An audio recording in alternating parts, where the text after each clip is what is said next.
Hey, everybody. This is an episode of the Leo and Crocodile. Wait. This is the Danny and the Crocodile show. Danny and the Croc. The Croc and Danny. I'm not sure how it's going to go.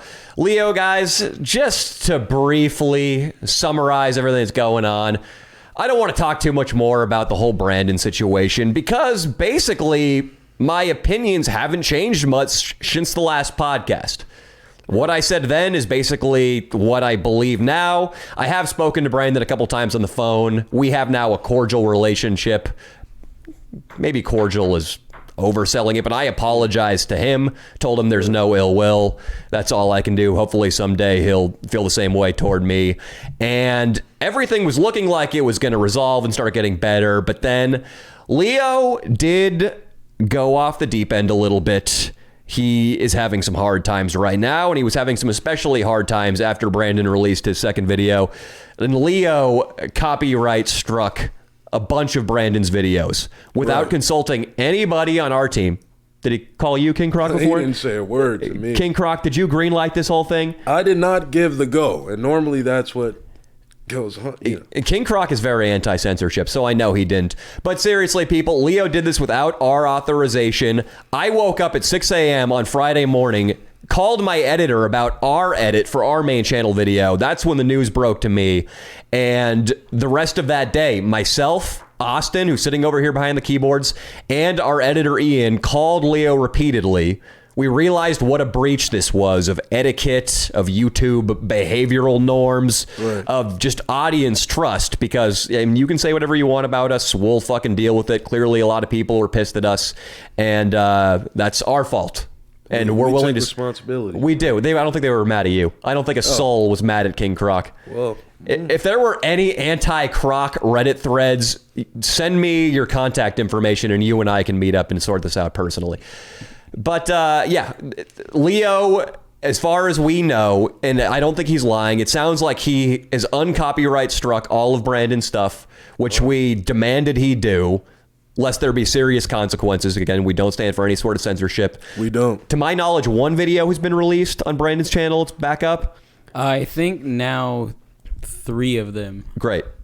Awesome. But there still might be 1 or maybe 2 more. Great. My face covered in mayonnaise is back up on YouTube. I'm sure you'll all be delighted. Yep. And Touching Leo, yourselves for sure. Yeah, you can absolutely masturbate to that. Pretend it's your semen, not Brandon's mayonnaise. My God. And yeah, Leo is just taking a personal week off to get things sorted out in his personal life, in his head. This has been especially hard for him. Right.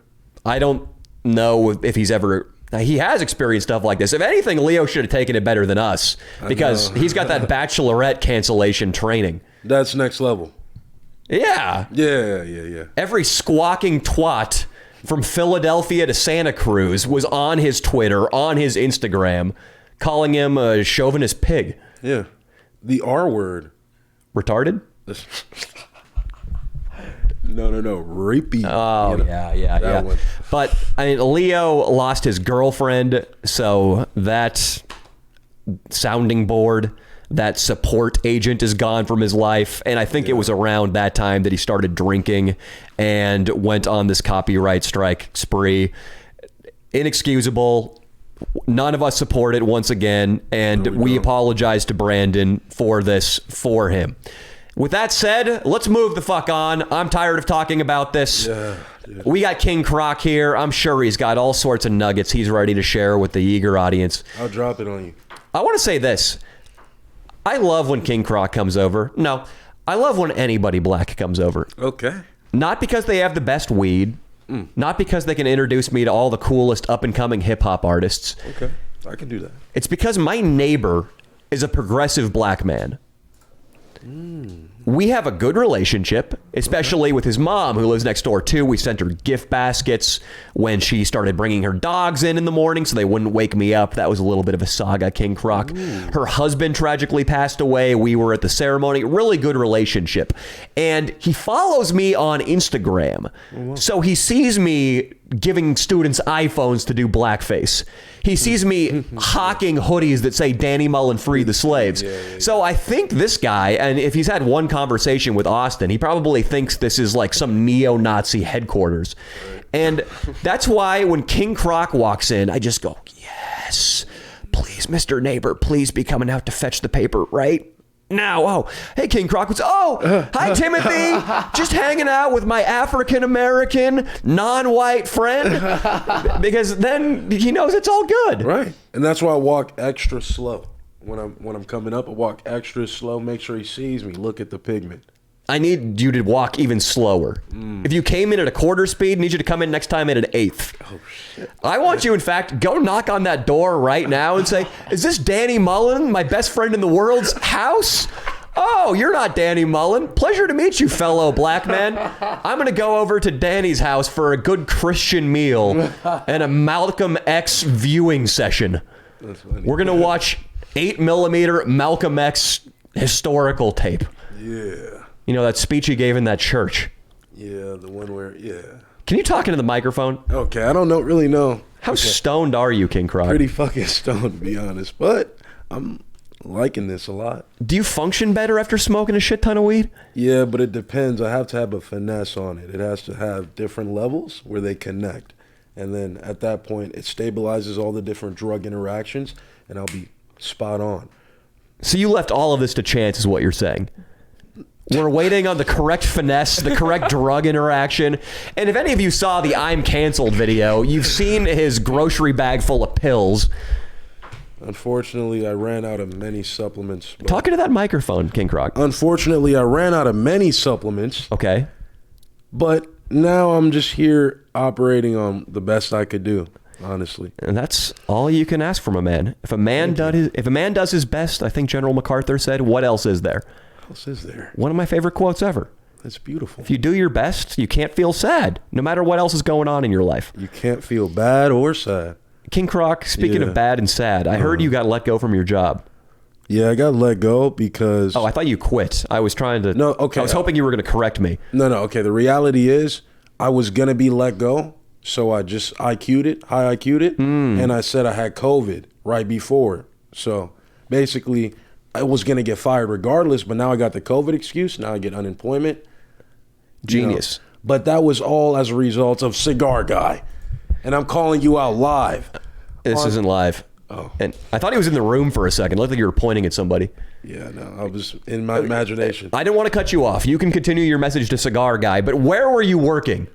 At a car rental place. I thought you were a security guard. I was security guard for a car rental place. Ah, okay. Yeah. Okay, so look into that camera. Give your message to both Cigar Guy and the car rental place. The car rental place, I like a lot of you guys.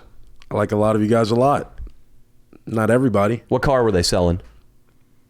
No, they were renting out cars, Avis. Oh, I shouldn't have said that. There are a lot of Avises all over. There's a billion. There are a billion Avi. Right. So, renting out cars to people coming in and out. Basically, you guys are cool guys pretty much. Some of you. But, Cigar Guy, come on, man. 2 times in a row, late, then I get my, But at the same time, I understand I'm taking a step in life right now. I'm going to the next level. I'm at the 3rd step of a sales job interview where I'm looking pretty good. Yeah. Well, with this high IQ COVID move, they're not going to know you got fired, so it's going to look like an honorable discharge. Absolutely. Okay, so I don't know what you just said to Cigar Guy. Did you pick up what that message was all about? Okay, Cigar Guy. I'm none the wiser. That went way over my head too. This is some sort of sativa-induced phantasmagoria King Croc's having. So Cigar Guy, because he was my ride, twice when we went out on a Saturday, I was late to work. In a row. Cigar Guy drives a Tesla. Yeah. Those are pretty fast, right? Yeah, but did you forgot to charge it? We had to stop and charge every time. I called it. Every Cigar time, Guy. dude. He's too busy buying Cubans, not spending enough time pulling into the charging ports. Right. He wants to charge on my time, right? So you showed up at work late 2 times in a row. Yeah. What happens? Do you get the talk from an upper? I don't get the talk. What happens is I just used an excuse last week. There's no excuse I can use this week. So I just basically am quitting by doing it again the next week. Because it's already like my 3rd warning, You've been getting a bunch of warnings about coming to work late. Yeah. Okay. Well, I can't talk shit to you, King Croc, because there were so many jobs that I didn't even do my job well enough to get fired at. I would just quit them, much like you're doing, preemptively, but not even because I was fucking up and trying to get to work on time. It would be something like, oh yeah, my buddy Tim got us a suite in Vegas and I want to go get fucked up and chase pussy. Exactly. I wanted to stay and party. I wanted to finish the night off, you know. So you're not going to be working this weekend? No. So you're free to shoot? Yeah. Oh, 100%, sweet. dude. Okay, because we're going some places. We're getting another van. Oh, big time. Yeah, I know people, you guys are welcome to come too. I know people are pissed at the channel right now. A lot of people aren't too. I mean, I guess the majority, technically, the vast majority aren't. Well, I mean, a lot of people are mad. Okay, a lot of people are mad, but I'm saying 500K subscribers, you know. Yeah, well, who even goes on the internet? How many, you know, so small that go on the online, you know? I'm not hating on anybody. Is it a small number, King Croc? I thought it was a staggering number, actually. Well, no, it's a staggering. Where all of Bangladesh isn't watching my videos, which pisses me off a little bit, but yeah. Do you have something to say, Austin? Austin just headphoned up. Yeah, no, here's you get the my thing. point, though, Austin. I'm just saying, like, a lot of people will just not say anything. They just press like. Yeah. They don't even press like sometimes. I mean, there has been a concerted effort to dislike the last couple videos, which is fine. That's why the dislike bar is there. But more people still have liked it. And then also there are a shit ton of people. I mean, like, I don't know, 8,000, 9,000 have upvoted, but 140,000 people so far have watched the new video. Right. And you have to assume a lot of those people just watched it and went about their business. Absolutely. So, yeah, for those people who like the channel still, all I know how to do is keep going. Yeah. I'm sorry. This isn't something I went after lightly. I've been doing this for 8 years. It's not like, oh, drat. Some people are a trifle upset with me. Mm-hmm. Time to go get a job in a library. I just have to keep going. You're a machine. Well, it sucked. I'm not totally psyched on it, but I got over it and now I'm fine. We are going to take this, thank you, King Croc. We are going to take this week off. Ian and I decided that we just got off the phone with Leo. Mm-hmm. We were going to shoot with you this past Saturday, a sketch where King Croc was going to be doing whiteface. Yeah, that was going to be hilarious. And we don't want to give it away yet because it's much more complex than that. But It was after all this copyright shit happened. And maybe I'm incorrect, but it seemed like the slings and arrows sent our way from the Brandon video were starting to taper off a little bit. People were pissed, but then they're like, all right, we're moving on. But then the copyright strike brought all that hate back in earnest. Yeah. So Friday, we woke up, we're like, okay, this is fucking not good. This is serious. Me and Austin were talking about that. I didn't feel like going out and shooting a video. Leo, it was out of the question for him to go out and shoot a video. Yeah. So we put it off a week, and I guess Austin and I are going to do a live this Thursday, something like that. But I plan on shooting a new video this weekend and then a half of a new video this Sunday too. So you fuckers can come with me. We got some plans. Fuck yeah. King Croc, you're into this? I'm hella down. You're unemployed now. Yeah, so I don't really have a choice. I'm just kidding. What you bummed $100 off me for a suit the other week. And guess what? What? You're gonna have a suit pretty soon. I mean, I'm gonna be in a suit, dude. You said it was for a job interview. The suit? Yeah. Listen. What happened is this: I bought the suit. It didn't fit. I had to take it back. Sure. The suit store wasn't open before the interview, so I had to just buy a shirt from Marshalls. That's a demonstration of lower value, King Croc. Yeah, but it was actually a casual kind of company. It was like a hipster kind of internet company. So you, by virtue of being black, were already hired. Yeah. One of my managers is a black woman. Solid. Yeah. Did you get the job? Yeah. When do you start? Well, they put me to the third interview. So, no, I don't know why I said yeah. They said this is the next step, checking your references. But they're like, yeah, you're good. Yeah, they're going to call up a certain Avis in the greater Los Angeles area. This motherfucker showed up late 6 times in a row with a clown named Cigar Guy who had a shitty goatee and a fisherman's beanie. No, because I gave them Leo's number. And, who fucking knows? Leo might pick up the phone right now. Watch fucking Mad Men, okay? Quit asking me about King Croc. You're an incel. That might be. We're not going to know what kind of mood Leo's in. That's true. Leo might be drinking right now. Might be partying. He might be fucking. Who knows? Maybe he knows a webmaster at Squarespace. He's going to get their website taken down. Oh shit! I mean, he's hardcore. We almost, so in the Davy Crockett video we did, Ian and I, you know how there's the protracted Leo breakdown section where it's going back and forth, real Leo, fake Leo? For the real Leo, we almost threw in a bunch of footage of like, watch fucking Mad Men, you incels. We almost threw that in, but we didn't have time to call Leo, and we didn't want Leo to think we were turning our back on him and like trying to fucking completely kick him out of the crew forever. Yeah, trying to step on him when he's down or something. Yeah, but it was, I think if we had explained it to him, he would have agreed. It would have been pretty funny. Probably would have been laughing. Okay, so you're on the third interview. That's good. Mm-hmm. You got fired from Avis. Excuse me. You're going to get unemployment, honorable discharge. Yeah. What are you going to do with this new job you're getting? I met some cool people, right, at this lounge, right? And oh boy, one of them told me his name's Johnny O. He's a cool guy, but Johnny O, that's a synonym. That could mean anything. So, Johnny O sounds like a drug dealer. No. Okay, so he's like, you can just have 2 years worth of sales experience, right?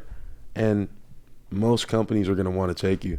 And because you're black, straight up said this to my face. Johnny O said this. Yeah, Johnny O. A white guy? He was a white guy, but he was a fucking cool white guy. And he worked at this company? No, he didn't work there. He was just one of the guys at the lounge. What is this lounge? What are you talking about right now, We Kendrick? smoke cigs. We have fun at the lounge, man. We talk business.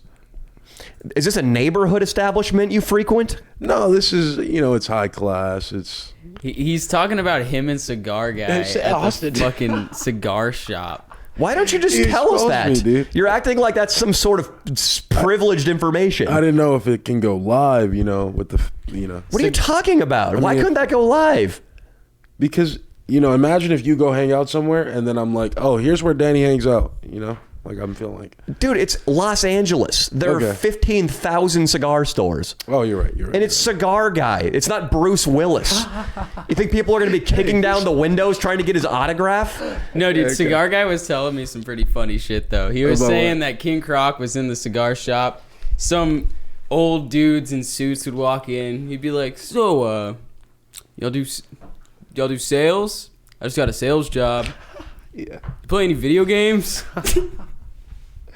Asking would say these that? like 50-year-old guys in suits at the cigar shop, but they play video games. No. Okay. So King Croc would do that. That's what he was doing at Okay. the cigar shop. yeah, no, because one of the guys, he looked like he played video games. He looked chubbier. Can that? Yeah, I was gonna say, can that Little ever nerdy. be a compliment that you look like you play video games? Well, no. Also, he's in the tech industry, so I thought maybe he worked at a tech company, like a tech gaming, like EA. That's billions of dollars. This is not little guy stuff.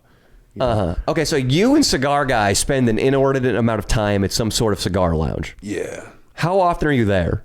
Maybe I'll go there once or twice a week so far, and spend 4 or 5 hours there. You're smoking cigars? Smoking cigars, networking, putting Instagram stories up, Why are you putting up Instagram stories? I don't know, just having fun, I guess. It's, to borrow a phrase I heard from my roommate, I guess this is big in the hockey community. Is it a Yeah. pussy flare?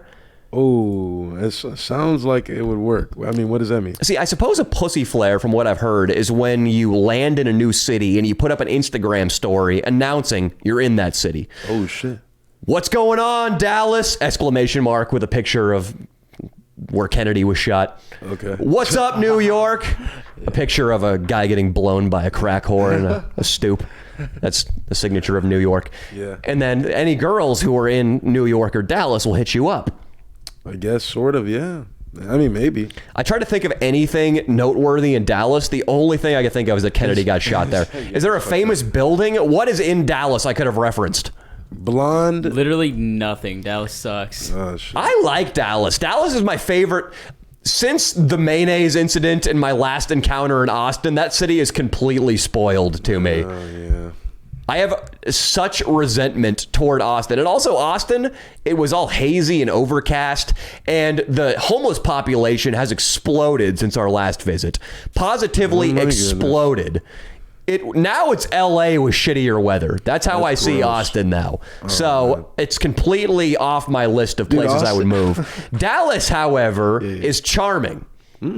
Dallas gave me a great video the last time we were there. The lawns are manicured like you wouldn't believe, King Croc. There are water towers with city names like Frisco on them, and just beautiful brick mansions. And Oh my God, real classy and cotton upscale. candy clouds in the sky. Southern belles that would, if you were adequately employed, love to bring you into their household and have your baby, half white, half black. They probably would if I had a lot of money, you know, dressed nicely. I don't know how much people know about the King Croc lore. And I hope that you guys are up on this.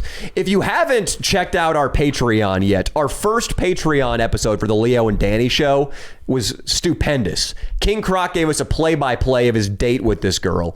Oh, yeah. And the fucking lingo he was tossing out. I DHV'd to double exponent 3.0. Then I beelined into the SEAL Team 7. And it's just undecodable pickup lingo. And the bottom line was that you failed miserably and you didn't get the girl. But one of the things that's part of your pickup zeitgeist is that you say you're a trance DJ. And you have this idea in your head that a woman wouldn't be interested unless you make a certain amount of money and you have a certain career. Well, no, I'm not exactly saying that. I'm just saying that you got to have something that's cool about you. You got to have something that, you know, people in general would, you know, kind of like, you know. What about if you have a nice apartment? Not nice, but you keep it really clean. You've maximized it. Right. It's optimized. For me, for instance, my bedroom was a pit up until December. And I've told people this, since I've had any money at all, because I was living paycheck to paycheck up until last February. Since I've had any money at all, the only thing I've splurged on is just making my bedroom better. I got a bed frame. I got proper curtains instead of a tarp put up over my window as a blackout. Yeah. I got my guitar hung up, bookshelves, sweet desk lamps, fake plants, the works, King Croc. That's awesome. I maximized what used to be a dog shit room. If you just have that and you're in shape and you have a steady income, even if it's meager, shouldn't that be enough? I mean, I have noticed more girls hitting on me now that I'm getting more in shape, more kind of slimish. Have you gotten more in shape? I think I've lost. I gained 9 pounds actually, but listen. Actually, I lost a bunch, then I gained 9 back this weekend. This week, but You gained 9 pounds back in a single week. yeah, Did you enter a hot dog eating competition? I did have a lot of 7-Eleven hot dogs. Shouldn't have done that. King Croc, first of all, I'm disgusted that you would try to deceive me by saying you're getting more pussy because you lost weight. I didn't say I'm getting more, but I said I'm getting a lot of looks, you know. How did you gain 9 pounds in a week? I think it's some water weight as well from the substances I'm on as well and stuff like that. But What substance are you on? Water? no, chemical substances. Enhancement substances and whatnot. Okay, that's another part of the King Croc backstory is that he's always loaded up on all sorts of, I'm not sure if they're over the counter, if a pharmacist We don't gotta prescribes talk them. about that. They could be completely black market. But King Croc, knows? so you're starting to get a little pudgy. Yeah, in the face a little bit. I've been eating unhealthy foods, but not a lot. But, you know, if I take off my shirt right now, I got the guns out. I've got Lockheed and Martin right here if you want to take a look. I'm just saying. You've named your biceps. Yeah. I'm not going to call them guns. You don't want to call them Lockheed and Martin like the company? I'll call them Lockheed and Martin. Is that a gun company? Yeah, it's some arms manufacturer for U.S. Yeah. Are you familiar with that brand, Austin? I've not a clue. This is how I know King Croc is potentially dangerous because Austin and I would say, are both gun friendly, if not gun enthusiasts. I grew up shooting and I've never heard of those companies. No, it's one company, Lockheed Martin. Oh, okay. That makes more sense. You've never heard of that company? I've heard of that before. Oh, yeah, see? Do they make, I don't know, semi-automatic compact assault rifles? A lot more. I think 50 cals. Yeah, I think everything, dude. And also an assault rifle probably by definition shouldn't be semi-automatic. 50 cals. Okay, King Croc. Yeah, dude. Big time. All right. Well, I don't know. I feel like I'm trying to learn more about you, and I'm hitting brick wall after brick wall. Okay. Let me open up. Sure. All right. So, about what? What do you want me to open up about? Tell me something interesting and preferably embarrassing too. Okay, embarrassing. You tried to go out on a date with a girl Yeah. that we met at that Temecula party. Yes. You failed Miserably. I'm going to say gloriously because it entertained the three men in this room, plus Leo, who's on leave right now, but he loved it. And it entertained all of our Leo and Danny show patrons. Thanks. Has there been a similar incident since? Yes. Please tell me all about it. Okay, so in fact, with that same girl and another blonde girl at an after party. She gave you a second chance. Well, she was in the same place. I don't know about getting a second chance. I mean, we're friends now, legitimately, but, you know, I thought she was into me big time. I thought I got it back. You know, I thought I slid back in. You thought after you, and we're going to recap this very briefly. Yeah. King Croc goes over to this girl's house, and if I'm getting any of these details wrong, please tell me. He is on the couch with her. He keeps trying to take her because not only is it him and the girl he's trying to have sex with, it's her roommate too in there. Right. You keep trying to take your target into her bedroom to fuck her. And if Leo the Tavia or somebody smooth were doing that, it would go, hey baby, what do you say we go somewhere a little more private? I want to show you something. Yeah, I found this thing on this clip on my phone. It's hilarious. Let's go. But instead of doing that, this is King Croc's move. Hey, do you want to your bedroom? Go, me and you. No, okay. Sex? No. Question mark? No. I didn't do that. I was like, oh, you got a guitar, right? Yeah. Oh, can we go? Let's go see your guitar. Well, I can bring it out here. No, let's go see your guitar real quick. I feel more comfortable if I play the guitar out here. She made that face though. Legitimately, it's so sad. For the audio only people, I was scowling. Like, dude. And then, gosh. My favorite part is that King Croc, when he told this story, to him, he doesn't think in terms of rich and poor, hard work and sloth. He thinks in terms of demonstrations of higher value and demonstrations of lower value. DHVing and DLVing. And at first he was just trying to slip these acronyms past us. Like I was completely... He's like, yeah, I DLV'd twice and I knew a third DLV would be the death knell for my chances of getting pussy. And we're like, wait. And then he finally explained demonstration of lower value. But I guess you had been DLVing basically nonstop since you crossed the threshold. Pretty much. Then when everything looks bleak, he decides he's going to bail himself out by suggesting... We go take a walk to the store. Go shopping. Let's go shopping a little bit. Then you remembered your bank account figure was what? Negative 98.65. So, on the dot, bro. And you figured it would be the third and final demonstration of lower value if your card got rejected at the checkout stand. Yeah, and that'd be a kamikaze right there. That's done. And then so you gave her an awkward hug on the lawn in front of her house and with your tail between your legs caught an Uber home. No, I got in my car and drove home. But I mean... That's good because you would have gotten an overdraft fee if you would have taken an Uber. Yeah, that'd been... Yeah, 35 extra bucks. That wouldn't have been good. That would have been a hard hole to dig out of. I'm down tough right now. Still? Yeah. Fuck, King Croc. Yeah. We'll get you out of that shit, bro. Yeah, 100%, dude. Like, dude. I was there, baby. I paid off my fucking credit card debt last fucking January, dude. I was paycheck to paycheck. Wow. I would make, up until last January, I made $2,000 a month from YouTube for... like a year and a half. I would make the same amount every month, and then I would always spend all of it plus $20 extra. So I was living off a credit card with a $2,000 limit. And pretty soon that credit card had $20 left to spend on it. Wow. I got like 7 or 8 credit cards. How are those looking? All negative. All. How much debt have you racked up, King Croc? Don't lie to any of us. 10K. You're 10K in debt? 10K in debt. But I broke out at 7K. No, I broke out at, no, it was actually, yeah, 7K including the IRS, yeah. King Croc, this new job you're trying to get, and I want to come back to you failing miserably with this new girl. You got to promise me that you're going to lock this down steadily. Because I never dipped below 2,000 in debt.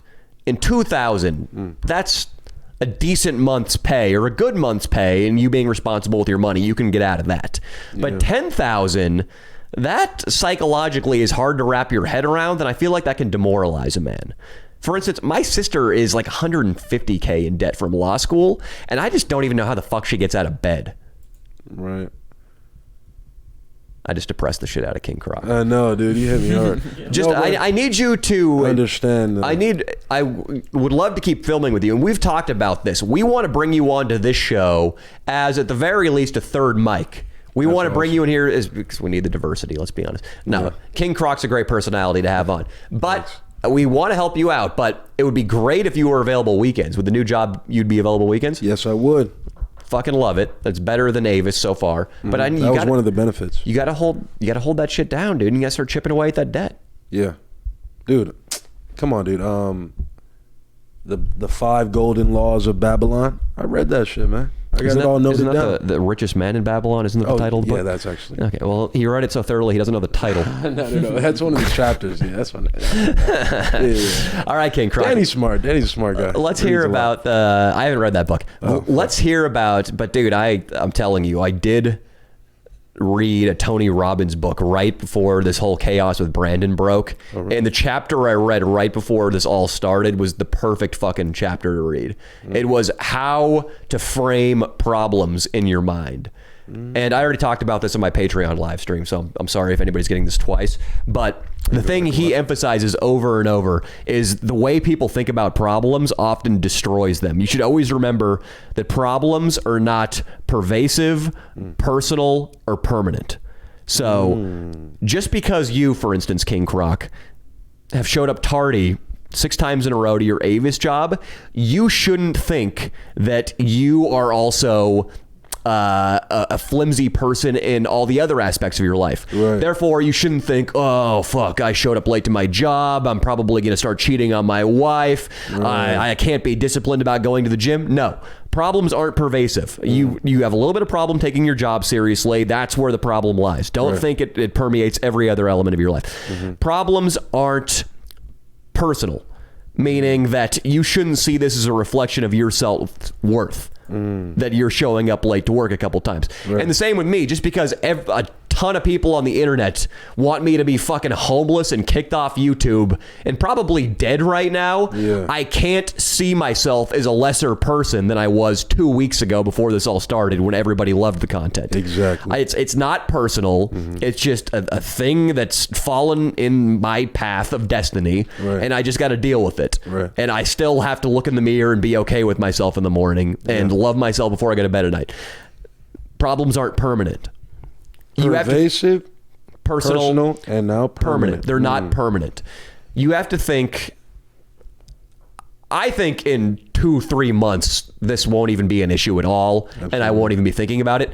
It's actually, it's been a good thing. It's made me less stressed out and sad because it's, because it made me realize like, oh, okay, this is a real problem. I used to be stressing out about the tiniest shit. Like if I could get through this, then I think I'm prepared for a lot more. And I've already gotten over it and just realized it's external, I'm internal. If I live in this internal world and block everything out, it's okay. Exactly. But 2 or 3 months, I think I'm going to be fine. But let alone fucking 2 years, 3 years, 10 years. I've been doing this for 8 years. Dude, so think about that. Oh my goodness. I mean, there were so many times where I wanted to quit and give up 8 years ago. Now that 8 years have elapsed, I'm sorry. It's too late to start a new career. It's full fucking speed ahead. Yeah. So problems aren't permanent. And you just need to remember that you got to just keep fucking trucking along. Your wife leaves you, it fucking sucks. You get fired, it fucking sucks.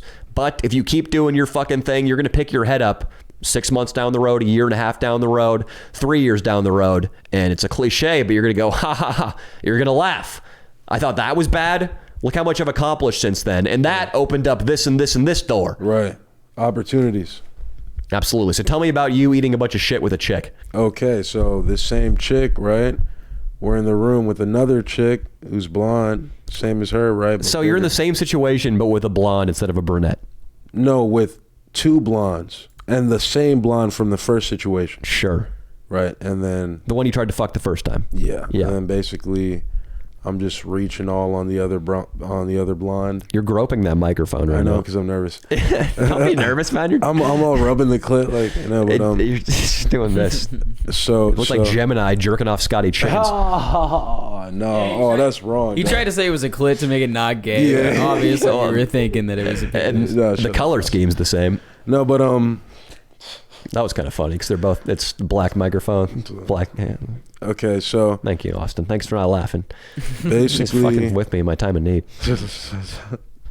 basically, I'm like talking to this blonde chick. Yeah. I'm reaching all over and stuff like that. You're reaching all over. Yeah, dude. Okay. And It's a then, strange way to put it. and then the other blonde is like, then they're talking together. Then they're like, you need to realize women are people too. Like, Oh no! they're like, you have to think they are human beings. You have to talk to them.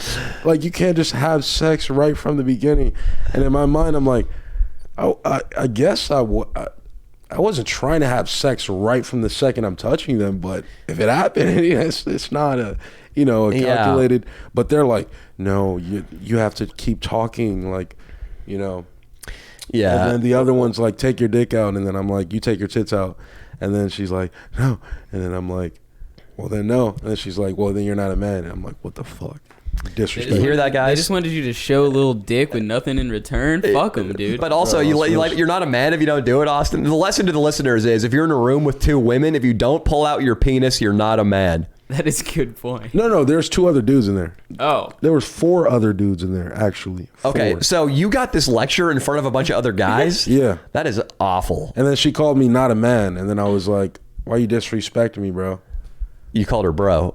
It was probably a race thing. Yeah, Austin. Yeah. Austin knows. Wait. Who are these other guys? These are just, this is Mudflap. Okay. Well, you can tell us that. People know who Mudflap is. It was Mudflap. Why do you? He's trying to protect everybody's identity. Mudflap. Because I like you guys' personal identity. No, okay. In Mudflap's most recent video, he was drinking in public anytime somebody honked their car horn. Yeah. Do you really think this guy's going to lose his job over being at a kickback? Okay, no, yeah. So it was Mudflap and a couple of the bros that I met with Mudflap, and one of this dope artist and this one new dude named Gary. And Wiggy is Mudflap's homeboy. Yeah, my homeboy now. This has to happen. We need to get Overboard Humor back up there, because you know how Overboard Humor always travels with that dude Dean, his handler. Yeah. You were there in Vegas when he was with that guy. Yeah. We need to make that guy fight Wiggy, Mudflap's handler. We need the two handlers to fight each other. We also. I mean, Wiggy's giant. He's like 6'4". We got to get Garrett's handler laid. Is he a virgin? Yeah. Oh, that sounds good too. Yeah, it sounds good. That's all of Jack Denmo's content, is trying to get a guy laid. I feel all these people I used to talk shit on constantly, I feel bad now because I know what it feels like to be at the receiving end of a Danny Mullen fan bombardment. Yeah. So I really think karmically I did fucking deserve this. Like Jack Denmo, Balin Levine, Ruman, and Willie G might have been the fucking worst, dude. Poor Willie G. Did I tell you about his recent video? Oh yeah, Willie G. I heard about the lack of videos. Like, he posted one like a while ago. And yeah, dude, I may have ended the guy's fucking YouTube career, and I felt genuine remorse after all this happened. I went back and looked. It's got 8 upvotes and 97 downvotes, and it was a video he posted probably 6 months after the Overboard Humor video. Dang. Yeah, but. Hey, I mean, survival of the fittest, right? It's low tier content, as Willie G Fitness would say. Right, low tier. So you got humiliated. Good thing they were friends of yours. These weren't. Yeah, these weren't. It might actually be worse because now your friends probably don't respect you as much. Yeah, it's all right though. I still walk around like I got it. You know, that's the thing. I keep it in my mind. I'm a beast. Problems aren't personal, right?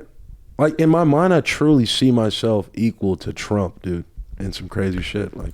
Okay, so you see yourself as a 70-year-old, albeit billionaire, but yeah, okay. I see it like there's nobody on earth that I'm gonna look at like, oh, you're, something. I respect and admire so many amazing people that you've shown me, you yourself, a lot of other people that I met. I've heard Trump doesn't work out, and I wonder if he's a bad role model.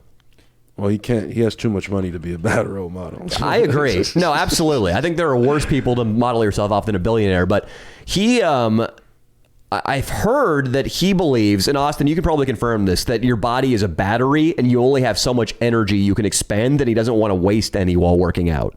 I've heard that somewhere before. Yeah, I don't like. I heard that he thinks there's only a certain amount of heartbeats that you got, or something like that. So if you increase your heart rate, then But it could all just be bullshit. Who knows? The guy probably just likes to eat cheeseburgers and not work out like the rest of us. Absolutely. And more power to him. He still fucks hot chicks. Exactly. One of the Morgans, I don't know if it was JP Morgan, he back then took the advice of a doctor. This was actually the Trump philosophy that we're talking about right now, was prevailing medical wisdom. His doctor told him, don't walk anywhere, always take a cab and never exercise because you'll wear yourself out like a battery and you'll flatline quicker. So all JP Morgan did for exercise was smoke cigars and play bridge. That's funny. I don't even know what bridge is, but I don't think it's like exactly rowing or bodybuilding. Yeah, no. Do you know about bridge? No. Okay. It's okay, Kieran. I just made something. I thought maybe it'd be like golf, so I did this, but...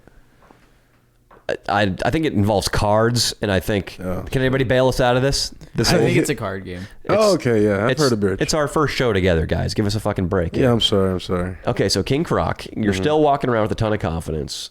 Always. I'm glad to hear it. How many women have you had sex with? Now, still 11, actually. Still 11. Yeah, because I've been trying to focus on myself so much. And You've been trying to get laid constantly, too. Don't lie. No, but I'm talking to less chicks, though. Dude, when I first met you guys, this is why I was such a machine, right? Any hot chick I saw on the street, We know. I approached her. We know. We saw the Yosemite video, didn't we, people? Yeah.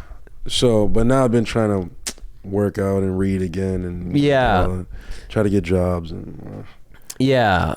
The problem with I had a phase like that too, where I was a huge douchebag in college. The problem when you're walking up to every girl in Vons, every girl you see at Barnes & Noble, is it becomes an addiction, just like going on Instagram becomes an addiction, or just like jerking off to porn becomes an addiction. And you can waste entire afternoons or days going through your text messages, setting up little dates and coffee here and dinner there, and you're gonna fuck her in your bed tonight. And then this one flakes, this one tries to change the time, this one, it's like managing a... Yeah, and I will say, King Croc, because I think it is going to be destructive if you're still in a room full of 4 people being told that women are people too. If that happens at your new job, if a hiring manager has to tell you that women are people, you might not have that job. This is after we've been... I've been groping this woman for a while. We shared a cigarette. We've had some tender moments. Yeah, you can grope a chick after you share a Camel, right, Austin? Mm-hmm, that's the rule. It's like bringing a girl on a boat. It's basically a sure thing. Totally. I mean, Jeffrey Epstein probably latched onto that. Actually, I think there was a story in that documentary where they private jetted out to his island. It was told from the perspective of one girl who was a Russian immigrant or something. The Russian immigrant said Jeffrey Epstein just threw a chick down on a bed in the private jet and just raped this chick in front of all the other chicks. Oh my goodness. But his jet, his rape. Right. That's how you got to be the alpha dog, right? That I regretted saying his jet, his rape right after I said it, because it was a little nasty and it wasn't especially clever. Yeah. Well, it was just hard. It was his jet and it was his race. So. Factually, you cannot fault me. True. Yeah, so what I'm saying is I do think you have to get that shit under control. You have to reconcile this constant desire for pussy with, I don't know, the ability to pick and choose your battles. Yeah. Because I think if I had gone to work at a company when I'd only had sex with 5 girls, I was a fucking creep too, man. I remember a story when I used to live on the fighter block with a bunch of MMA guys, and these guys were like worse influences than if I were sharing a room with Caligula. Shit. One of these guys pulled... We've talked about this on road trips and stuff. I don't know if I've talked about it on the air, but they pulled... Did I talk about this? A real switcheroo? I don't know if you ever talked about it on the podcast. You might have. I've heard the story a couple times, though. We talked about it on the way down to Temecula, I think, because it was when the David Dobrik shit broke. And I got to stop prefacing everything with, I don't know if I've talked about this before. Maybe I have, maybe I haven't. But These guys were such fucking scumbags. I'm 18 years old. I wash up on this compound. It's 4 houses in the same block of Sacramento, all ex-college wrestlers, all Muay Thai prospects, all people who have come together to live here and then carpool together to an MMA gym downtown in Sacramento and become famous, successful MMA fighters, right. about which 4 of them achieved that goal. At that house, one night, this dude who is a gigantic ex-wrestler at Fullerton, I think a heavyweight. The dude probably walked around at 280 pounds. Oh, dang. Really fucking handsome guy also, too, which you don't tend to associate that with the heavyweight dude on the wrestling team. Usually it's an Andre the Giant type figure. Right. This guy is just leveling a chick one night in the master bedroom of one of the houses. You don't have to apologize. He achieves orgasm. He goes out to the kitchen to get himself a cup of water, maybe have a little snack.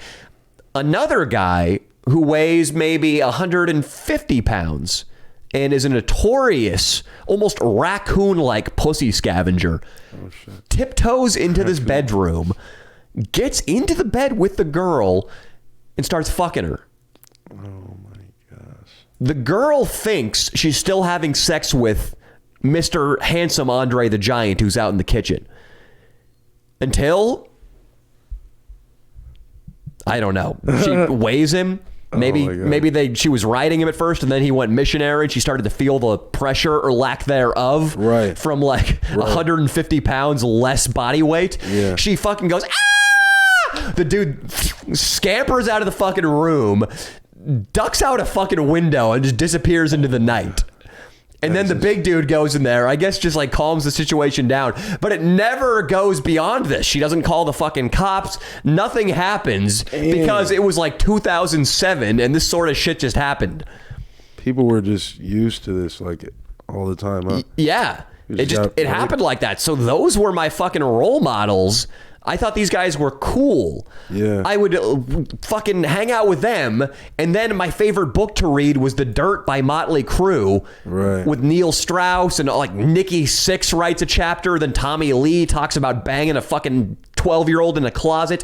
I was reading this shit, or I was watching Californication with David Duchovny. Oh, that was so good, dude. One night, it's a good show. It's a great show. One night, I'm sure you're a fucking big fan, because King Croc's a nerd and an aspiring puss hound, and both of those itches are scratched by that program. I'm in a bedroom with this chick. My buddy and I are in there. I'm just going to call him Steve. And we're trying to have a threesome. She's unattractive. I remember she kept talking about how she wished she had a Xanax prescription because she had constant anxiety breakdowns. At one point, King Croc, I get on the fucking couch with her. I just start rubbing her fucking leg. I think it's okay just to pull up a fucking squat or a lay, or pull up a spoon and just start rubbing this girl's fucking thigh when we're still talking about Xanax and the weather. Oh, dude. We've been in the room for 5 fucking minutes, and she starts texting the other guy, hey, your friend is really a creep. Can you please get him away from me? Oh, my goodness. That must have happened to me, dude. And then he texted me like, hey, you're really creeping this girl out. And I got mad at him like, fuck you, dude. I'm trying to maneuver in for the kill, bro. I'm trying to get the fucking threesome done. And that's just one instance I can remember, man. I've been so fucking creepy all over the Danny Mullen creepy triangle, which is L.A., Sacramento, and Las Vegas. Oh, those were the cities that I did the majority of my creep outs in. It's like the Emerald Triangle up in Mendocino where they grow a bunch of weed. I got the mine. It's like it should be a patch that a hipster would wear on the band of their messenger bag, but it just got like a girl on the phone with one of her girlfriends, like, come get me, and then me with my dick out. It's a triangle, and I'm gonna get a hipster messenger bag made to represent my creepiness in those 3 cities. King Croc, please weigh in. Please save my shitty tangent here. I went through the same thing, I think. Yeah. Because, dude, you said the spoon, sat on the bed. First thing I do is spoon it, dude. Grabbed under the right cheek. Yeah. Start going. You know, she's sitting there, so I'm thinking it's cool. Everything's good. But I think she told her friend, and then that's why they had the conversation, like, women are human beings. You know? Oh, so you're telling the same story again. Oh, yeah. Fuck. It's okay, King Croc. I think all of King Croc's downers and something that makes him confused just kicked in. Austin, do you have any stories about being real creepy? The first time I like fingered a chick, I was like feeling her ass up, and I reached around from like her ass, like past her butthole to her pussy. But I was too insecure and scared to like pull my hand out and try to do the reach around and go from the front. So I just kind of kept doing that. Okay. And did she complain? No, but just afterwards, I remember being like, just thought it was funny and kind of awkward. Yeah. I don't have a lot of like big L's, I guess, that I can think of. Shut up. Yeah, you do. Well, I mean, I've had like, just not any ones that are funny enough to be worth telling.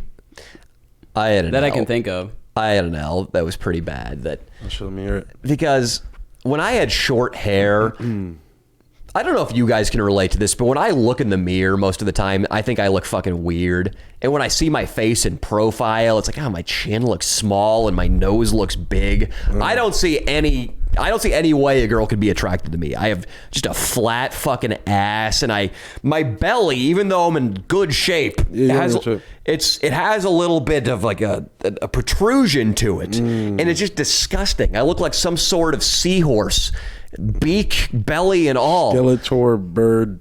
And I can give birth. I, as a man, can give birth, King Croc. So really, it's a perfect analogy. Yeah. I guess when I was younger, though, chicks would find me attractive objectively. And so one night I was at a party in Sacramento, and this Russian girl with huge tits, King Croc. And to 18-year-old Danny, huge tits was a very full B. Because, just now I jerk off the chicks with tits down to their fucking knees on X-Hamster. So all sense of scale has been a little fucked up. We exchanged numbers, and she agreed to go out with me the next day. Awesome. And this is 18-year-old fucking Danny. And then Russian tits, dude?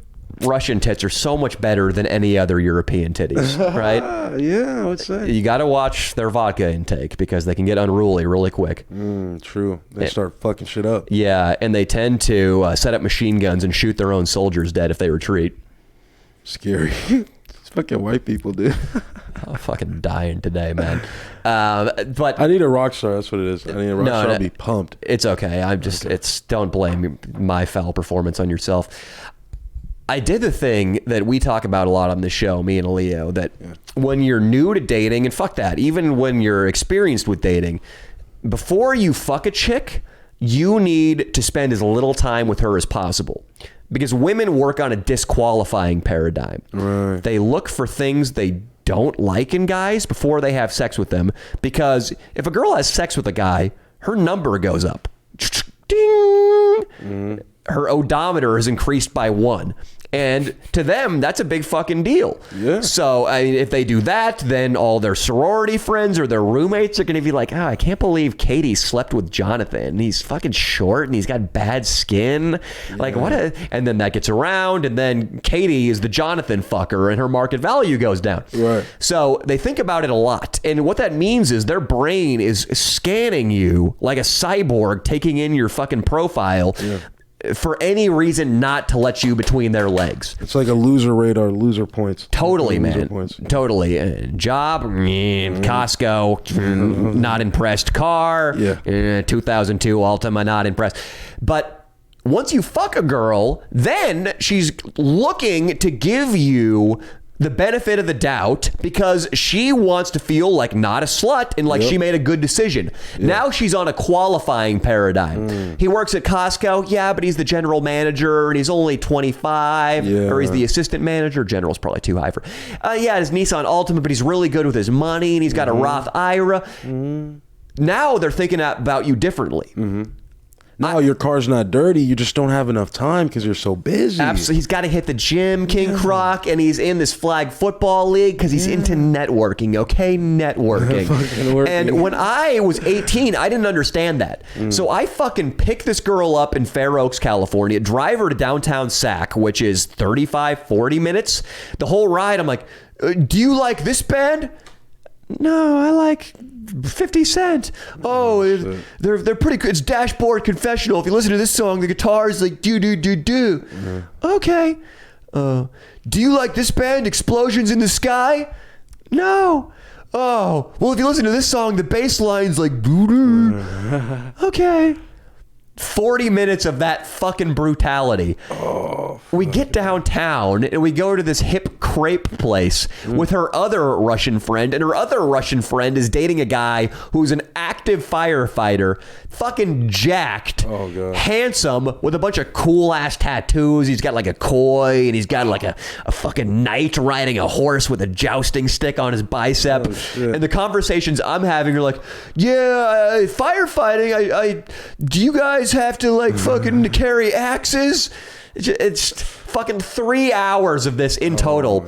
And I text her after the date, hey, LOL, had a great time. She responds, King Croc, thanks, but I'm not interested. Oh, that's like a gut punch. See, this is why you can learn something from King Croc, because he would have already noticed how many demonstrations of lower value. He would have been like halfway to the place in the car parked and just called an Uber. Just hey, you need to get out right here. But we're on the side of the freeway. I don't care. I DLV'd 4 times already. It's done. It's not worth my time. It's not worth my time. One more DLV's nothing. But I might die. It's okay. You're not going to call me back. You're not going to text me back anyway.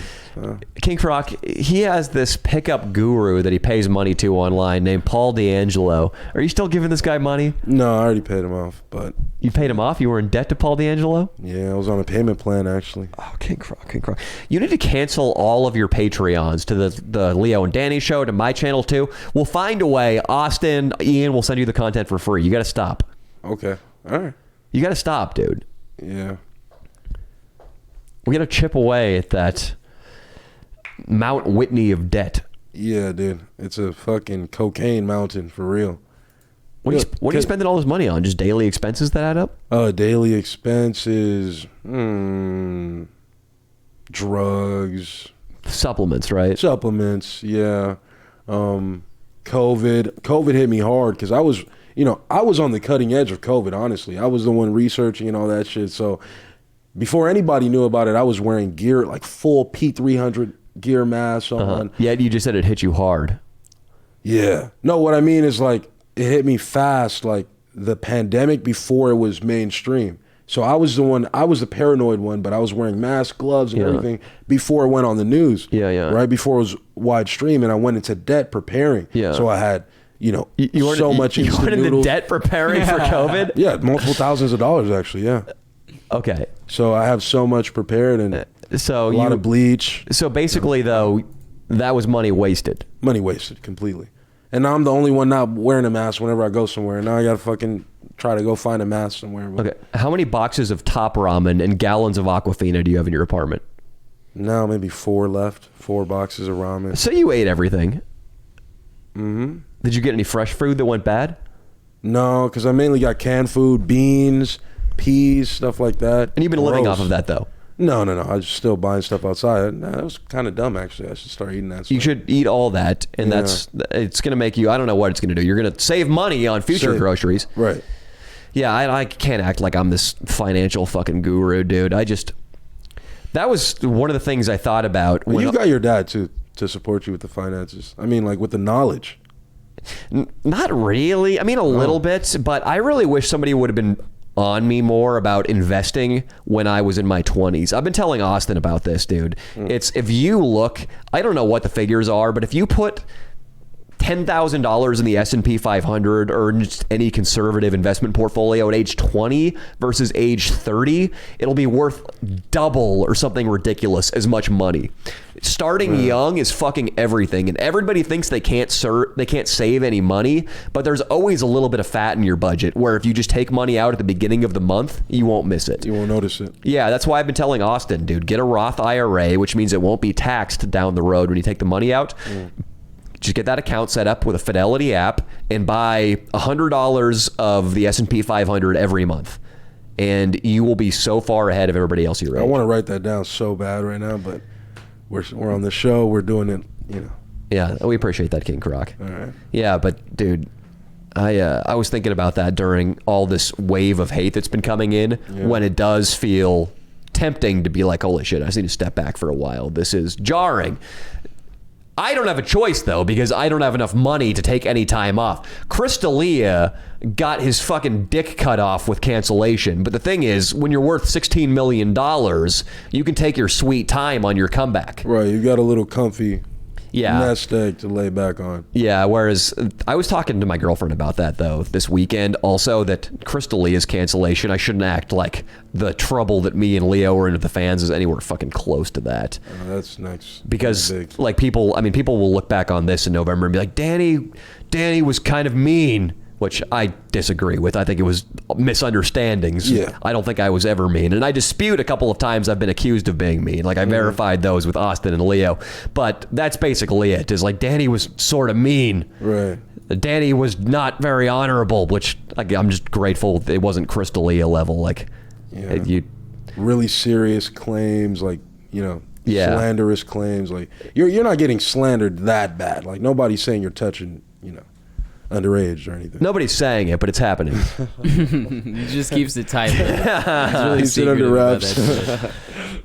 Yeah. And I don't mean to downplay it. If you are pissed at the channel or me, I don't mean to downplay your anger. No, but we just want to have positivity in here. And but I'm grateful that, I mean, even though things suck, you just got to keep it in perspective. Because even though I think Crystalia is innocent, and I don't think what he's being accused of is as serious as people are making it sound. Like, people are making it sound like they found him in a tent with a Boy Scout, or I guess a Girl Scout, because he was doing straight stuff, like fucking her during one of her outings, when really he was just fucking up, texting too many people, and his texts weren't laser guided missiles; they were, I don't know, fucking carpet bombs, and they hit some they hit some underage targets.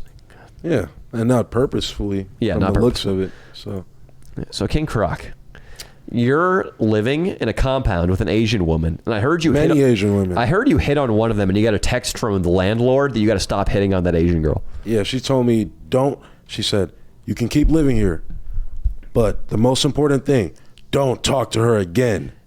She literally said that in all caps with 3 exclamation marks.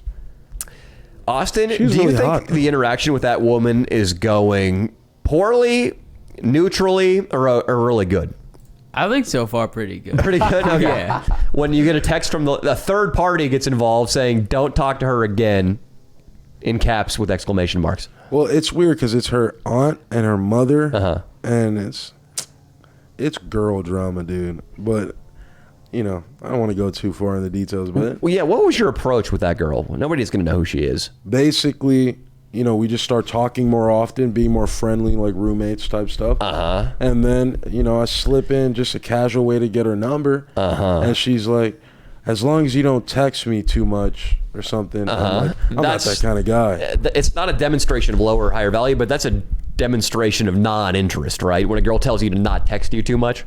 Yeah, it's I think it's just a kind of a test, maybe, or see, are you a normal guy, or are you gonna be like a creep kind of guy? What it is. And then I texted her the day after, where the party's at? Question mark. question mark. Did she know where they were? No, she never responded. Ever. Oh, and then she told her aunt, though. Yeah. And then made things weird. But then I thought things were going great. And so, like, a couple of days later, I saw her. Wait, why would you think? For a hug. I'm sorry. Why would you think she knew where the parties were at? Was she coming home in go-go boots with a pacifier and glow stick around her neck? No, it was kind of dumb because she had gotten in a car accident the last month. So she was actually in a full back brace. Was it a DUI? So you figure she came back from a party? It might have been a DUI. I don't know. I just was asking where the party's at. I think I was drunk or something. But she was in a back brace from an accident, so she probably wasn't going to any parties. I don't think so. Yeah, but... She might have been chomping Vicodin in her bedroom. Yeah, probably. That's a party. Yeah. King Croc's there. Do you take Vicodin? Is that part of your pill rotation? No. No opiates? No opiates. I don't do that kind of stuff. Why not? Because that feels a little scarier. That feels like, hardcore drugs. Yeah. What's the hardest thing you're taking right now? Hardest thing? Shit. Modafinil, maybe. That's just a stimulant. And I'm coming down off of modafinil right now. That's why I'm so slow, dude. Normally my tongue is like a silver fucking... Answer that on the air right now. They're calling for my debt. Oh my God. Please answer it. Hello. Hello. call me the recorder. Am I speaking with No shit. Abodarin? Yes, you are. Hi, this is his representative. I am calling with Premier Bank Card. Yes. Call maybe recorder. Just calling in regards to your MasterCard you have with us, sir. We just missed the first payment on April 2nd. It is past due. Were you able to make that payment today? How much was that payment for? Well, right now the total amount due is $86.73. That's just based on the new statement, sir. All right, let me discuss with my client. King Croc, are you able to afford that $86 fee? No, I think we're gonna have to renegotiate this one. Yeah, we're interested in renegotiating both the fee and the interest rates. We feel you took advantage of my client. I'm sorry? We feel you took advantage of my client. This is predatory lending, and it happens all the time in South Central where he's from. Okay, the client. So am I speaking with Abodarin? You're speaking with Daniel James Bryan Mullen, Esquire, Georgetown Law, class of 1998. Okay. So I'll give you the information. Can he talk to me? Not without me in the room, okay? I've instructed him to not speak to you or any of your goons, miss. Excuse me? I've instructed him to not speak to you or any of your henchmen. He will not pay. Okay. How's your day otherwise? How do I know? How do you know he won't pay? Because I'm talking to you right now with my right hand held high to God. This man, she hung up. Oh. See, I just got you out of an $86 payment. I think you did, dude. Oh, I mean, I might need a couple more Danny calls, honestly. I wonder if there's going to be any consequences for that. Just say you were at a bus station and somebody found your phone and answered it. Yeah, well, it was some fucking homeless white dude. It was a homeless white dude. I looked the part. That was funny. She was so confused, dude. Are you going to make your payment today? I actually want you to make that payment. Dude, I have 74 cents in my bank account. I'm going to do that. Fuck. Yeah, bro. And I'm waiting on my check on Wednesday, though. I'll make a payment. Basically, when I make this payment, I'm going to get $400 unlocked. It's a new credit card. You're opening a new credit card to solve the current credit crisis. No, I'm going to pay them all back. I'm just saying I'm using, avalanche methods. I'm credit swapping, Is your credit score a 1? No. My credit score was like 720 something. Now it's probably like 6. It's taking a drop for sure. Yeah. Yeah. Okay. But dude, when I get this sales job, dude, $20 every subscription. Sure. Unlimited scale. It's a multi-level marketing campaign. It can't fail. And King Croc, I told him this on our Patreon pod, the Leo and Danny Show Patreon. I don't want you pulling any of this sleazy Paul D'Angelo trickster stuff. I want you being yourself because you're one of the most naturally charming, likable people I've met in a while. Okay. And I think when you try to play games or when you start reading fucking Jordan Belfort manifestos, I think it's going to fuck with your juju. Okay. I think about that. Just gotta be yourself, dude. Get a guy in the phone, talk to him, relate to him. He's probably into the same shit you are. Like, oh, what's trying up, to fuck dude? chicks, getting drunk. Yeah. Ask him that. Yeah. Be like, let me ask you a question. Do you like fucking chicks and getting drunk? Use your best white person voice. Hey, buddy, can I ask you a question? Mm-hmm. Do you like fucking chicks and getting drunk? Yeah, sold. That is a cold I'll take call. 20. Yeah, I wouldn't mind receiving that. 20 on that? That's the shit, dude. If you're just incredible, you're gonna be doing outgoing cold calls. No, I'm gonna be doing door to door actually. Ooh. Yeah, that's why the guys like any salesman that has a lot of door to door experience. Yeah, they have balls of steel. Yeah, so people want to hire them. Yeah, man. I had a pleasant experience being an incoming call salesman guy. Oh, okay. It's actually it's funny. One of the videos we did recently, Austin and I shot it, where we went back to my old salesman job. The guy saw the video, who was my boss, and called me when we were shooting the Pussy Salesman video, which was like the video after that. He called us in the middle of the fucking shoot, and I answered the phone. We thought it was somebody we just pranked calling, so we wanted to answer it for a funny bit, and it was my old boss. Like, Danny, we need to talk right now. We need to take down this video. Oh, shit. I fucking freaked. Fun doing a bit, Danny, was gone because these guys were no nonsense, like hardcore, rich ass Jews who would sue my ass off. Instantly. And I'm not saying Jews negatively. It's just they were the stereotypical ultimately successful Jews in America who they drive a BMW, they live in a $10 million house with a perfect lawn, they own 10 rental properties and 3 businesses. These guys would leave me fucking penniless if I crossed them. And I really respected them as bosses. So I was like, I'm your bitch. I'm hanging up. I'm fucking scared. And I don't remember where I was going with this. But I liked that job when I worked for those fucking guys. Right. But then when you start doing cold calls and when you start going door to door, it's another level of hairy. How are you going to get through that? How are you going to fucking fight through? Dude, I'm just going to troop it like a fucking unit. Yeah. Because that's what I had to do with chicks, dude. Yeah. That's how I had to approach a fuck ton of chicks. I'm going to approach a bunch of doors, dude. Yeah. You know? Same way. You know?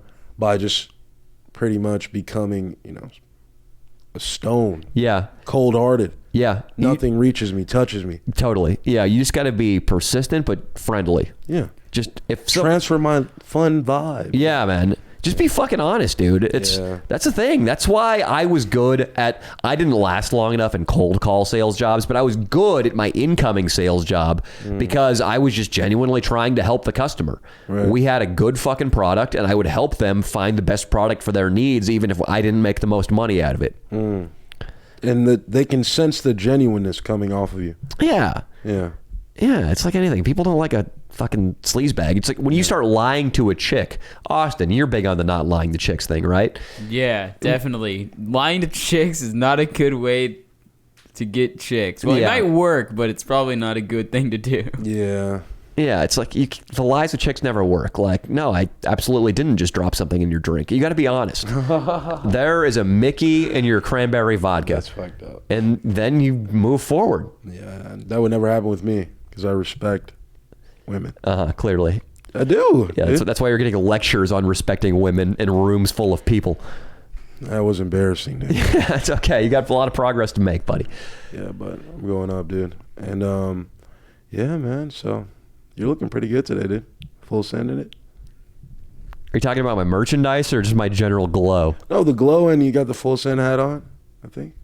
Yeah. King Croc. Yeah, sorry. Just notice your sexiness for a second, I'm just saying. What? King Croc, are you telling me right now you're attracted to me on a man-to-man level? On a man-to-man level, I'm not attracted to you. Well, then why'd you just say I was sexy? I'm just saying. So am I sexy or are you not attracted to me? No, I'm saying you're a good-looking guy. I'm just saying. I'm not in a gay way. I'm just saying. So you acknowledge I'm a good-looking guy? Hey, you're a good-looking guy. So you're attracted to me? That doesn't mean I'm attracted to you. Why does that mean? You can be a good-looking guy. Just say you're a good-looking guy. King Croc, now you're saying I'm a good-looking guy. I was hoping that when I brought in a new co-host today, he wouldn't hit on me at minute 112 of the podcast. You know what, Danny? I don't know what to say. See, King Croc, just like women, you have to respect men too, and not just try to like have sex with them right away. You're a bastard. This is our first podcast together. As you as co-host, at least. Yeah. I'm not a piece of meat twirling on a pole. You're right. I am not a call girl who just came up to your suite in Las Vegas. Can't wait for that to happen. If you want to get drinks after this, we can talk about that. No. Well, you're hanging out with Cigar Guy and cigar lounges. I mean, let's go get drinks, dude. So now you want to get drinks with me. See, that's the gay trap, as they call it. You're trying to get me drunk. You smoking, that's not an intoxicant, but alcohol is. Yeah. You're taking things further than you are with Cigar Guy with me. I mean, honestly, I don't want to say that. What kind of drinks are you I was gonna ordering? say some real- What kind of drinks are you getting? Mimosas. That's Because Danny's a little that's a little fruity. gay. Yeah, that is a staple of the West Hollywood brunch scene. Oh, really? Yeah, and there's nothing gayer than the West Hollywood brunch scene. No. We're gonna get Coors Lights on the rocks. Well, now you're trying to. I think it hard. may be gayer to ask a guy to go out for mimosas than to just ask him to have sex in the ass. I think it's gayer to go out for mimosas than it is to fuck a guy in the ass. That's what I was saying. But you said ask.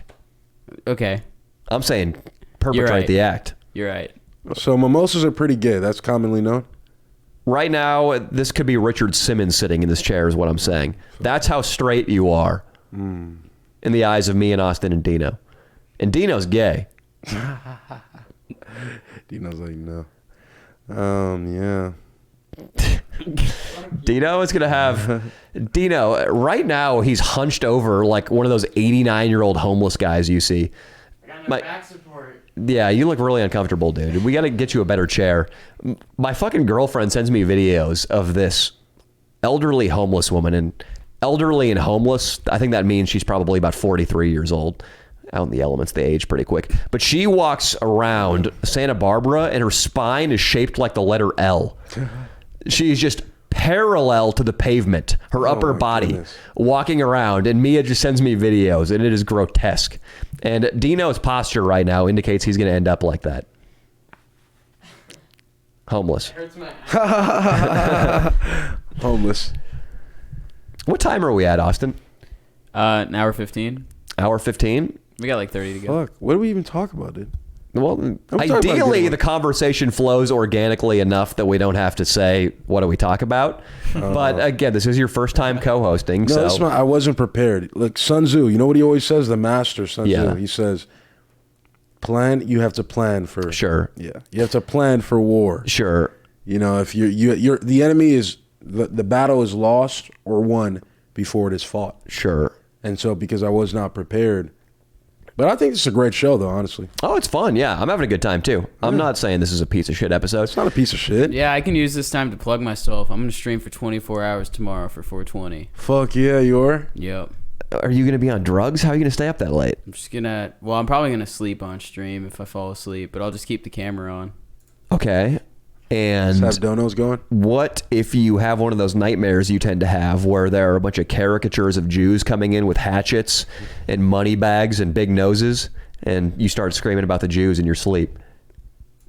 There's actually a strong possibility that might happen. I wonder what Austin's nightmares are. Like black dudes with overalls with watermelons under their arms come in and fucking have sex with his mom. Oh. And then Jews come in and like fucking tell him he's got to move off his property and they're taking his house for the bank. They're just standing on cash, looking down, laughing. Yeah, exactly. Lately, most of my nightmares have just been that I got a chick pregnant. And then I'm like, fuck, my life is over. And then I wake up just so relieved. Yeah. Those are funny nightmares, huh? They're the stereotype nightmares that everybody gets. I think getting a girl pregnant is one. For me, getting a shitty tattoo is a nightmare I have constantly. Ooh. I'll get something like a wolf on my fucking bicep. Oh my gosh. And it's done all shitty and asymmetrical, and I'll think that I legitimately have white fang on my fucking arm for the rest of my life. And then I wake up in the morning and it slowly dawns on me I don't. And then the math test one. Everybody talks about the test nightmare. What's that? Where you have a dream that you're in college again and you have a huge math final or any kind of final and you haven't studied for it. So you get that like anxiety deep down, like, oh fuck. Yeah, despite it being 10 years almost since I was in a college class. Wow. Yeah. I have dreams now, though, that are much more appropriate, that I have a video that I need to upload on Friday, and it's like Thursday, and we've got nothing. Oh, yeah. We're like going around a fucking Walmart, being like, ooh, let's do a prank with these basketballs and that lady over there. Yeah. And I just have this is the shittiest video we've ever made.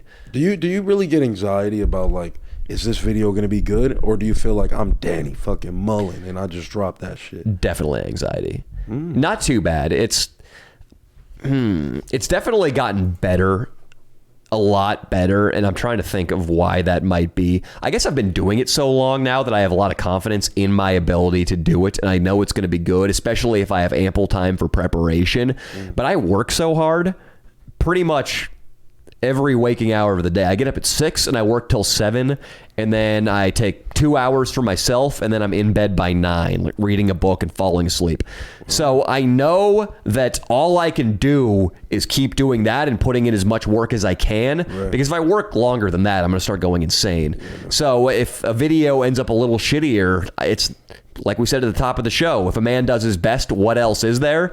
I just have to trust that doing my best is enough. And compound it over time, that it'll be enough. Absolutely. Yeah. And that my skills are going to continue to progress, and I can continue to make better videos more easily, and then my team will expand to give me more time. And yeah, I mean, there are fucking bumps in the road like what's going on right now, but I don't feel like this is a reflection. I mean, none of this is in response to video quality. It's just, it's just in response to people not liking me. It's a little moment. What about King Croc? When you were guarding that Avis, did you ever have anxiety that somebody was going to drive off with a Kia unlawfully? No, because basically security guards, we work like it's observe and report. So I'm not going to jump in front of a car. I'm not going to kill myself. I'm not a super cop or something. Yeah. I saw it. I reported it. I'm good. Maybe if you would have observed, report, and intervened, you'd still have your job. You could have been King Croc, the fucking super security guard. Well, bro. no, here's the thing. vigilante. You could have been King Rent-A-Cop. No. We would do shit like homeless people would kick him out, or people talking shit to the attendants, like at the cashiers, stuff like that. Like, nobody's gonna jump in front of a car. Wait, dude. so people would come in and blow up over their rental car being not available on the lot, or it having not enough gas, and or they'd ask for a Maserati and get a fucking Kia or like a Range Rover. Well, I mean, a fucking Maserati to a Kia is a significant downgrade. They got a worthy gripe, right? I'd be pretty pissed. Yeah. Was that actually a real story, or was that just an example? No, that's happened multiple times because they're not organized, so they'll just like put the wrong car in the wrong spot, or something like that, and then it'll fuck shit up. So if the people were patient and went back to the help desk and said, excuse me, miss, we ordered a Maserati, Italian with a trident on the front. There is a South Korean Kia MSRP $13,000 in parking spot A3. Is there? And then was the Maserati just somewhere else? Or it would be somewhere else, or it might be on another lot. Okay, but they would just start screaming. Yeah, or they'd just be arguing back and forth, or like, stuff like that. And you would come over. Or one dude gets his ego and he starts like, oh, you're talking to me like this or whatever. And then I just go stand in there, and then all of a sudden everybody's, then he kind of calms down a little bit because he sees me standing there. Yeah. Or maybe a couple of us will go in there. Yeah. And that'll detense things. But sometimes we got to grab a dude till the cops get there. You grabbed some dudes until the cops got there? Yeah. Me and a couple dudes. Any of them know jiu-jitsu? They were fat. So probably not. Yeah, they're probably not training too much. Yeah. When I worked in San Francisco, my buddy Kyle and I, who's the guy who hired me, he was a jiu-jitsu purple belt and then became a brown belt, and he did Muay Thai too. Oh, that's awesome. He fucking Derek Chauvin, the guy. Oh, shit. No, that's Derek. George Floyd died. He choked a guy unconscious. Oh, okay. Yeah, and he did it right in front of me. With the knee? No, it was with his arms. Oh, okay. I would have said, hey, you really Derek Chauvin. I really exaggerated when I said, hey, Derek Chauvin, this guy. But yeah, this tiny little Asian guy was there. And I guess typically he was perfectly pleasant, would sit there drinking his Strawberry Fields. That was our most famous drink we'd sell. It was a strawberry cocktail. Fantastic, King Croc. And he would watch a couple football games. He would tip 25% and get up and leave. Well, he, much like King Croc, I guess, was on a lot of medication. You're not on a medication. You're just on supplements. Yeah. He was on hardcore psychiatric medications. Oh, and his Strawberry Fields started messing with his Lexapro or his Zoloft. And the next thing he knows, he's seeing giant manta rays and phantoms swooping all over the fucking bar. He starts screaming. He starts smashing glasses. So this dude, Kyle, who you mentioned a super cop earlier, this guy was super bouncer. He loved it. He had a 20-gallon fish tank in his apartment of fake IDs he would collect. Damn. Full to the fucking brim. You could blindfold him. You could get him blacked out drunk. With echolocation, he could tell you if an ID was fake. You hold it up, he goes, eh! Yep, that's a fake Montana ID. You can tell by the fucking reflection of the best bouncer ever. He runs in there, fucking grabs... Ow! Oh. You got the mic? Dude, I just gave myself a dead arm. Oh, that really hurt. Why did that hurt so bad? Oh, no, King Croc, you're not a medical professional. It's okay. Runs in there, brings the guy fucking outside by his fucking throat. rear naked choke, Mataleo. Brings the guy out to the front door. I grab the guy's fucking wrists like this. I grab both the wrists. So the guy is completely defenseless, being choked, and I have my both wrists. My boss, Kyle, says, no, I got this, Danny. Takes him out to the fucking street. Lets the guy go. The guy is hallucinating my buddy Kyle as being fucking Mao or Lucifer or somebody. Comes at him again and starts swinging. This perfectly respectable guy who's a computer programmer at Salesforce starts swinging at my buddy. My buddy spins him around, chokes him, completely unconscious, and just leaves his body on the pavement. Oh, savage, dude. The cops, well, the guy was, I think, 5'2" and probably weighed 115. It's like blacked out or something too. Something. Yeah. My buddy walks over and I was like, dude, the one thing my dad always tells me is that when you get in a fucking fight, pound the guy into submission, elbow him, knee him in the groin, but do not let the cops know you choked him unconscious, because while choking somebody unconscious does not do any permanent damage to them, and while it's actually a peaceful way to resolve a conflict, maybe not peaceful, but certainly more so than breaking his nose with an overhand right, it qualifies in the law as great bodily injury. So the jury's going to look on it the same as if you, I don't know, picked up a pint glass off the bar and smashed the dude in the head with it. Right, or sliced him up or something. Sure. Pulled out a Swiss Army knife and jabbed it into his fucking guts. It qualifies as great bodily injury, even though it's a load of baloney. It really doesn't hurt the guy that bad. Yeah. There's no long-term damage from getting choked out. It happens all the time in jiu-jitsu.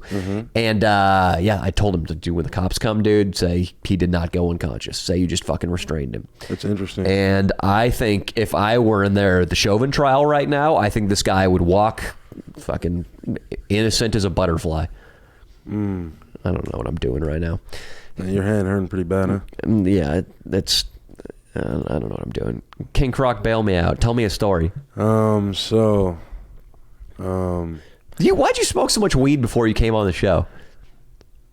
Because I was nervous. No, but honestly... Isn't that the opposite? Like, you don't want to get high when you're nervous. No, for me, I do want to get high when I'm nervous.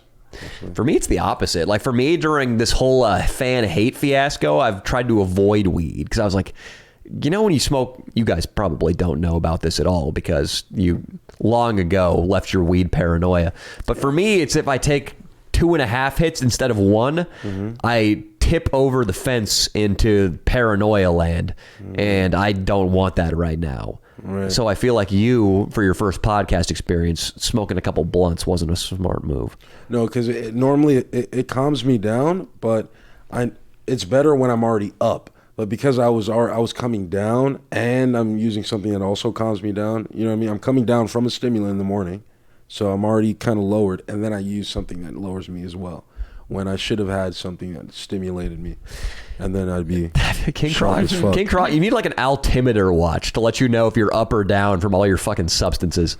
Yeah. Isn't it easier just to exercise, eat clean, drink some coffee here and there? I see it like, I write down the things I have to do, right? On a task to-do list type thing.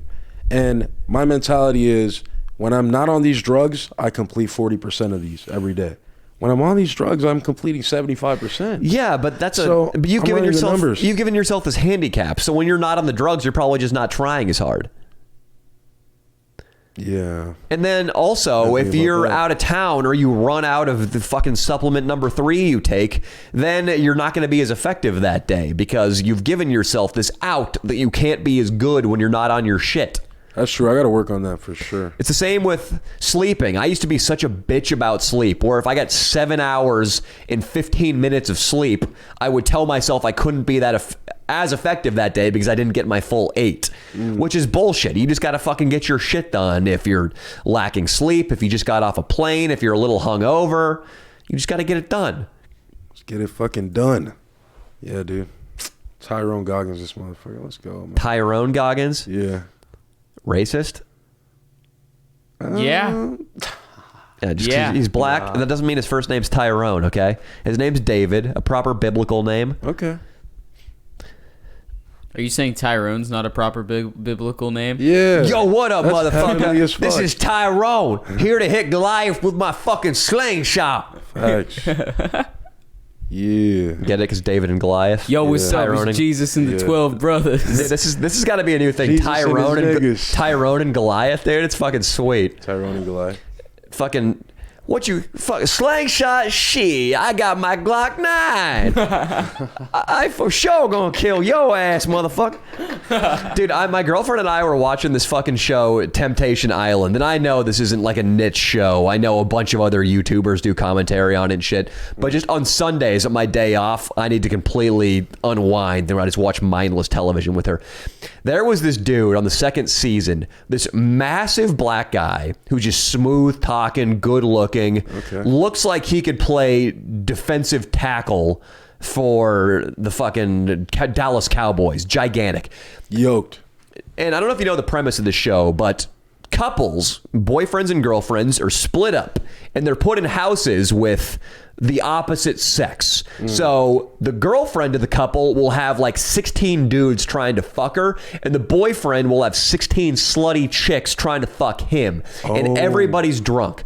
This dude, it's a black couple, this like really sweet black guy, and his girlfriend is kind of a hoe. They split up. The gigantic defensive tackle fucking dude goes right up to this girl who's in a relationship. It's like, you know what, Ma? I can look into your eyes right now and I can see that you need a real man. And I think if you feel the same way, you should meet me in my bedroom in 5 minutes. The girl goes upstairs on the first night, flops onto her back and just gets fucked by this guy. Damn. And then that's a real nigga right there, dude, man. It's hilarious. And then they make her boyfriend watch footage of it the fucking next night. It's classic, dude. But that's cold. That is, I don't even remember how the fuck we got on this topic, but that is like every guy's fucking nightmare. Your girl running into that guy. I want to be that guy. No, I'm just kidding. I don't want to ruin relationships. I'm not a homebreaker or something. Well, you know what? We should. This guy's got like 3,000 followers. My girlfriend and I found him. We should definitely fucking try to arrange to get this guy on the show next week. That'd be awesome. Just this, I think he probably just went out there. I don't think he was attracted to this girl at all. She was not hot. I think he just like bet his boys in fucking the Bronx, like, hey, motherfucker, I'm gonna go on this show. I was gonna fuck me a bitch. I'm just fucking. And he probably wished it was a skinny white dude's girlfriend, but instead it was another black dude's. Oh, it was another black dude's. But the fucking. The karma came back around to bite him in the ass because later on the show, the chick he fucked and him had a falling out, and the last thing she yelled to him, my boyfriend Rick's got a bigger and better dick than you, motherfucker. On fucking television in front of everybody. Hit him where it hurts. Dude, it's such a low blow because, well, I mean, the guys, we can always counter that too, because all we have to say is that the chick's fat. Yeah. Doesn't matter how in shape the girl is. Yeah, well, you're getting fat, you cunt. Yeah, it doesn't matter how in shape she is. She still thinks she's fat. Yeah. So Killing blow. It'll hit her, yeah. Killing blow, dude. It's all chicks, and I'm starting to realize this now, hanging around my girlfriend and all of her hot friends, they just are constantly scrolling models' Instagram pages, and they see shit we don't see. They're like, oh my God, like the scoop on her hips. Oh my God, her nose, it's got that cute little ski jump, and her ears are just so flat, and her chin, it's the perfect ratio. They see shit we don't see, so they probably see this little molecule of extra fat that's just a product. Just a product of being a girl who has to bear children. Right. They see that and they fucking see themselves as that fucking, I don't know, Melissa McCarthy. And so all you have to say, if a girl is being a bitch and she fucking hits you or she's cheated on you with your best friend, all you have to say is, yeah, well, you're getting fat anyway. You're getting fat, bitch. And it's like fucking, that's it, dude. It's or maybe you go subtle, right? You go something like, oh, did you want any more cupcakes today?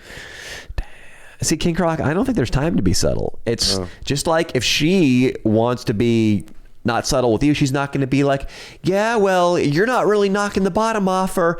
It sort of feels like an Oscar Mayer in my hall. She's gonna be like, you have a small dick. Yeah, you have a small dick and I don't feel anything. Yeah, she's not gonna be like, the motion in the ocean isn't enough. You know, it's not really cutting it.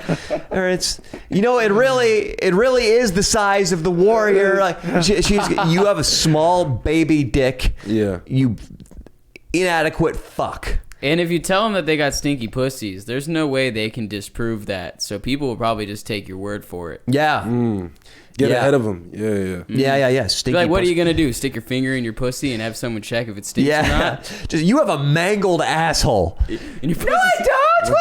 Everybody here, everybody at Olive Garden, my waiter, I'm going to prove to you right now it's perfectly fine. It's clean and all. I saw your fucking hemorrhoids, bitch. Yeah. Your hemorrhoids are fucking a mile long. Hemorrhoids are a foul phenomenon, huh? No. What was God thinking, dude? You dealing with some right now? Yeah, dude. Dude, I just lost my job, bro. Do you have hemorrhoids? Does that go hand in hand? They give you your walking papers and they give you some hemorrhoid cream? I was thinking, where are you going with that? Yeah, that's You made it sound like having hemorrhoids was somehow connected to losing your job. No, I don't have hemorrhoids. Have you ever had them? No. What's the most fucked up medical thing you've had? The most fucked up medical thing? Yeah. Probably fucking low T, dude. Oh, no, bitch tits. Gynecomastia, dude.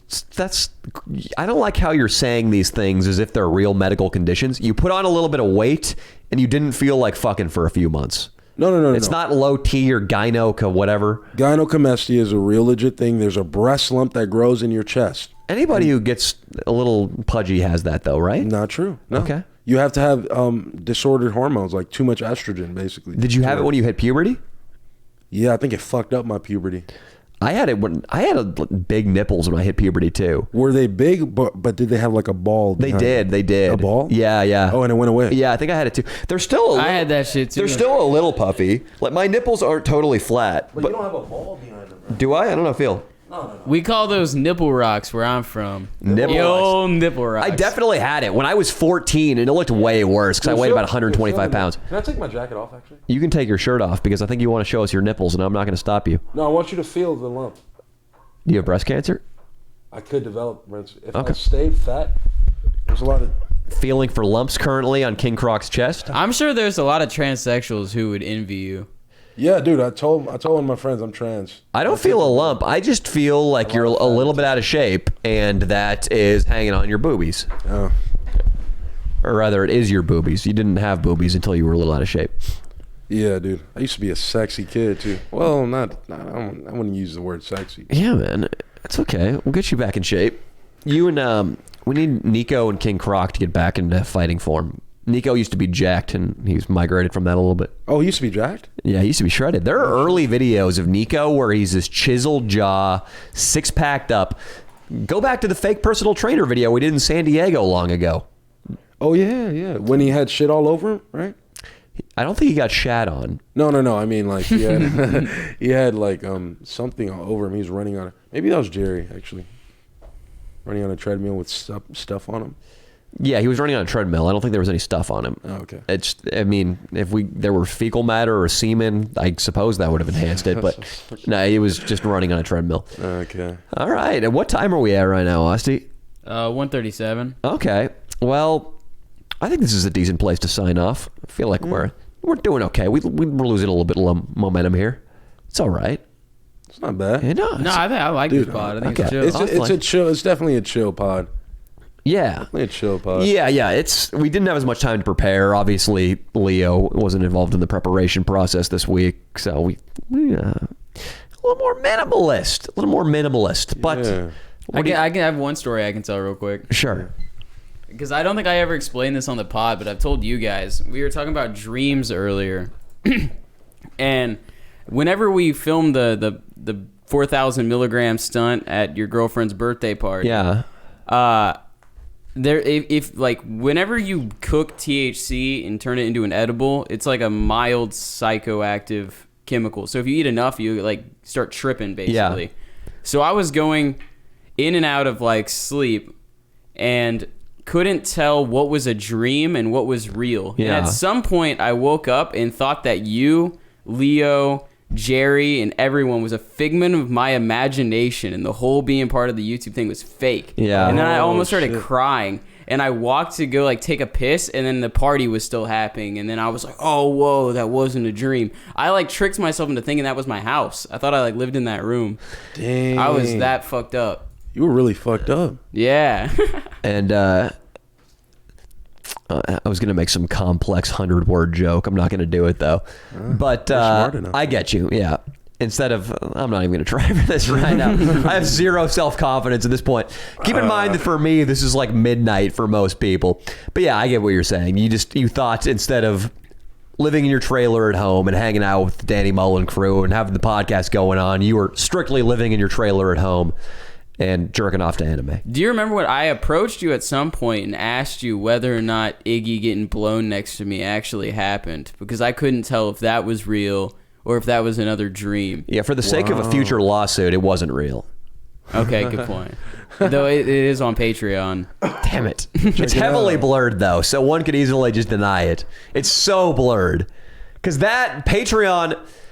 They got pissed at a couple things. Not pissed. They were so polite, but they made me take down the picture of Iggy with his cock out. Just, you can't have close up on male genitalia. There was also a picture of me getting blown in 2013. From 2013. I posted it earlier this year. Oh, wow. They made me take down that, too. So I don't think 1080p video of Inland Iggy getting his dick sucked would have flown. Yeah. Unfortunately. Probably not. We'll need to add... Just bypass Patreon. Just post the kind of stuff on your website. There we Yeah. Ooh, yeah. DannyMullen.com. Gumroad, baby. Can you post porn on Gumroad? Or not Gumroad. Fucking BitChute. No, you can't. No nudity, I'm pretty sure. Yeah, bitch, she's pretty straight-laced, huh?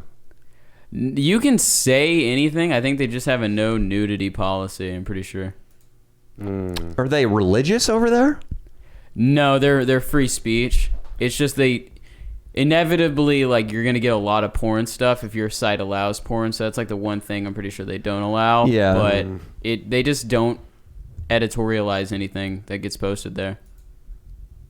Except for if it's illegal content. That's pretty cool. What do you mean by they don't editorialize it? Well, like if they don't like your opinion or something, but you didn't say anything illegal, they're not going to wipe it off the site. Sure. But if you Right. posted, I don't know, like a call for violence, like go to this place and kill people, then they'll take that off the website because that's technically illegal. Yep. Okay, so definitely you guys don't show up at King Kroc's former Kia dealership wielding hatchets, chainsaws, and Molotov cocktails. Don't go there tonight. Don't shout things like, down with Avis. Avis, right? Not Kia. Yeah. Down with Avis. You fired the lovable King Croc, the venerable Danny Mullen black crew member. The Danny Mullen black crew member who doesn't have a gigantic cock. It's fine. It's just not... Don't do that, people. It's not Scotty Chicken's level. Yeah. And then... Scotty's got me beat on that one, dude. And then when the nighttime manager comes out with his name tag and his tie and says, what's the meaning of this? Don't walk straight over to him and don't grab him by the testicles. Drag him out into the middle of the parking lot and then proceed, with the help of the mob you've assembled, beat him within an inch of his life. Don't do that. Don't take his shoes.